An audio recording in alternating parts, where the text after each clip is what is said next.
Eh bien, bonjour et comme promis, donc on se retrouve ce matin sur mon profil.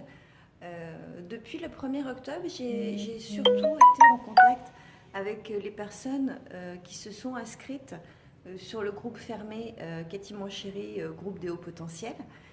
Donc je m'en excuse auprès de ceux qui ont la gentillesse de me suivre sur YouTube. Les vidéos vont revenir sur YouTube, il n'y a pas de souci.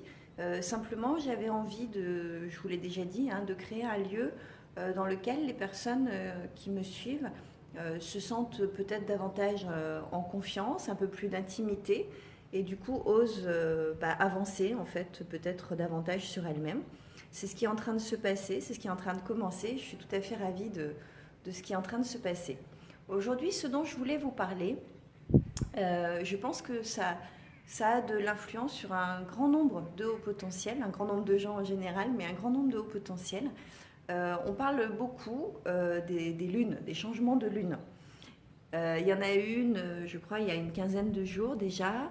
Bon, il y en a eu régulièrement, hein, des gros changements de lune avec les pleines lunes. Là, il y en a une, la dernière en date, c'est celle du 9 octobre.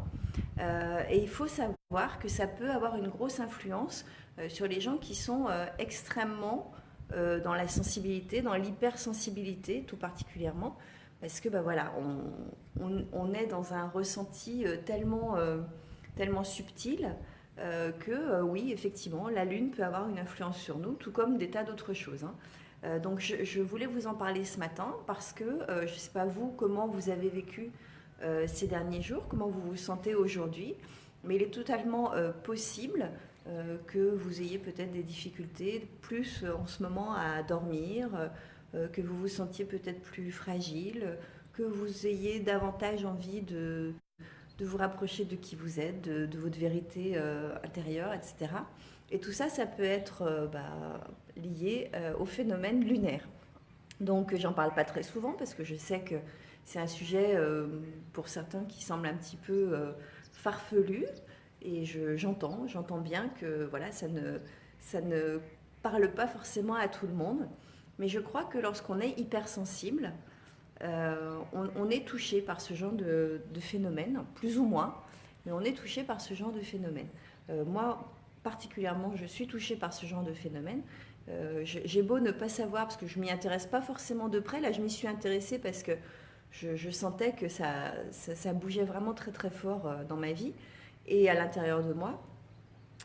Et clairement, du coup, là, je fais des liens avec les gros changements de lune. Donc, je vous le partage parce que, comme d'habitude, voilà, je considère que vous livrez mon témoignage. C'est aussi une façon de partager avec vous ce qu'on peut ressentir quand on est dans cette sensibilité-là.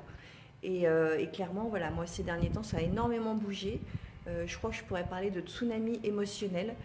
Ça a fait mais vraiment les montagnes russes sur 24 heures, passer de tout là-haut à tout en bas et à nouveau tout là-haut, etc. Le haut potentiel a tendance à déjà bien connaître cette situation des montagnes russes émotionnelles, mais alors qu'en plus il y a la lune qui vient s'en mêler, ça accentue un peu les choses, je trouve. Donc voilà, donc je vous le partage. Bonjour, ah oui, alors Malicieuse, Camille, Jean-Philippe, j'ai loupé quelqu'un ou pas là? Je vois pas tous les noms en fait. Voilà. Donc, regardez si vous ressentez cette influence-là. Si c'est le cas, partagez-le si vous le souhaitez. Et puis, on en reparlera parce qu'effectivement, en tant que haut potentiel, c'est vrai qu'on a l'habitude depuis longtemps de vivre vraiment dans cet éternel mouvement entre le chaos et l'harmonie, hein. Je ne pense pas que j'exagère beaucoup. Et du coup, effectivement, si en plus il y a des choses qui viennent se greffer dessus, c'est pas forcément toujours évident à gérer parce que là, on est clairement dans les émotions, hein, et les émotions, c'est ce avec quoi on se bagarre le plus au quotidien, voilà, dans notre vie de tous les jours. Donc, on va continuer à apprendre avec ça. Et finalement, les phénomènes lunaires ne font que nous permettre, une fois de plus, de travailler sur nos émotions.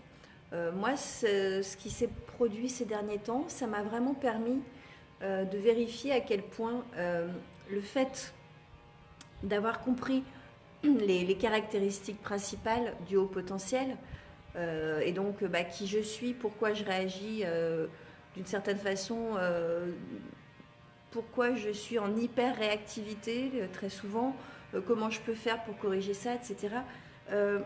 Ces derniers moments, ces derniers jours, m'ont vraiment permis d'expérimenter pleinement le fait que oui, je travaille depuis des années dessus, donc j'arrive à calmer quand il y a besoin de calmer, j'arrive à contrôler un peu quand il y a besoin de contrôler un peu, mais globalement, ça permet aussi quand même de se rendre compte qu'on est quand même qui on est, et que si on a dans l'idée de tout gommer, on n'y arrivera pas.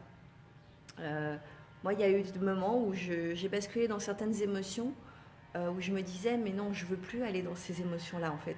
J'ai plus envie, je pensais que j'étais passée à autre chose. Et puis, c'est pas que je suis pas passée à autre chose, c'est que ces émotions-là, elles existeront toujours. Simplement, j'ai pu constater